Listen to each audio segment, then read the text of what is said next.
नमस्कार न्यूजरूम को स्वागत करुच्ची मु तपन। आज आम चर्चा करवा मुख्यमंत्री भाषण धर्मेन्द्र बबी मुहांमुही।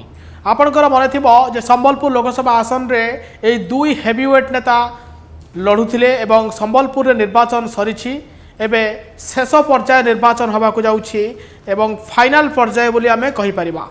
एथर 6टी लोकसभा एवं 42टी विधानसभा आसन रे जून 1 रे भोट पड़िबाकू जाउछि, किंतु राजनैतिक बयानबाजी पुणी थरे जोरदार होइछि।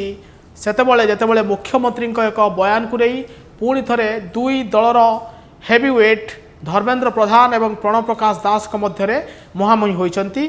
आ कौन पाई होइछंती ताहा आपनको मु कहिबाकू चाहिबी।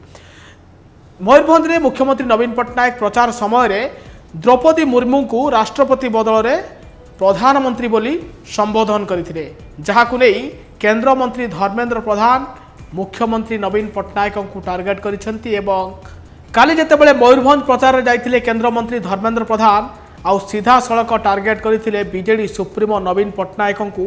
आउ सभा मंच रे कहिथिले धर्मेन्द्र जे ओडिशार मुख्यमंत्री को जना नहीं भारतर प्रधानमंत्री किए।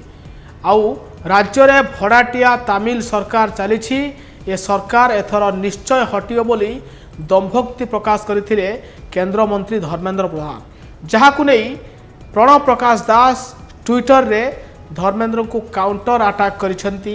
एवं आपणकर मन थिबो जे चलित निर्वाचन रे भारतीय जनता पार्टी नेता माने मुख्यमंत्री को भिन्न भिन्न भाषा रे अटैक करिसेंती। एवं जहाकू नहीं विजु जनता दल आपत्ति उठाई जे जड़े वयस्क व्यक्ति को एपरिक मुख्यमंत्री नवीन पट्टनायक आपत्ति उठाई जे राजनीति रे प्रकार भाषा एवं निम्न स्तर को जाउथबा नहीं अभियोग करिथिरा विजु जनता दल। किंतु पुणी काली धर्मेन्द्र प्रधान को जवाब रखिचंती प्रणव प्रकाश दास एवं से social media X ray Dharmendra Pradhan को टैग करिसेंती एवं लिखिचंती भाई ओडिशार संस्कृति अत्यंत उच्चकोटीर जड़े व्यक्ति राजनीति रे थांतु किंबा कोनोसी क्षेत्र रे सभीए एही संस्कृति को सम्मान दे थांती।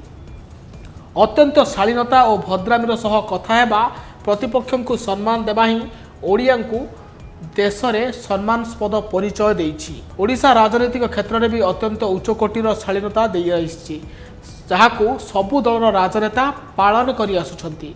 देशर सबुठारु लोकप्रिय मुख्यमंत्री श्रीजुक्त नवीन पट्टनायक प्रति आपण जो भली शालीनता भूली अपमान सूचक शब्द प्रयोग करिसेंती यह काहाकू आश्चर्य करूनाही, कारण जे व्यक्तिगत राजनैतिक स्वार्थ पाई निज बापा को ताला पकई टिकेट नियंती तांकठारु आउ कौन आशा करा जाई पारे बोली लिखिचंती प्रणव प्रकाश दास। आउ महाप्रभु श्री जगन्नाथ आपण को सद्बुद्धि दियंतु बोली प्रार्थना करुछु बोली तांको एक्स अकाउंट रे लिखिचंती प्रणव प्रकाश दास। आपण कहि रखे किछि दिन तळे मुख्यमंत्री नवीन पट्टनायक मयूरभंज गस्तरे जाइथिले, सेतेबेले अभिभाषण समय रे से कहिथिले जे भारतर प्रधानमंत्री द्रौपदी मुर्मू बोली भूलवशत मुख्यमंत्री तांको अभिभाषण रे कहिथिले, जहाकू नहीं धर्मेन्द्र प्रधान जेतेबेले जाइछंती मयूरभंज गस्तरे सेतेबेले से ए प्रकार एक बयान देइछंती, जहाकू नहीं उभय प्रणव प्रकाश दास एवं धर्मेन्द्र प्रधान मुहांमुही होइछंती। आउ मुहांमुही परे एही प्रकार ट्वीट करी जवाब देइछंती प्रणव प्रकाश दास।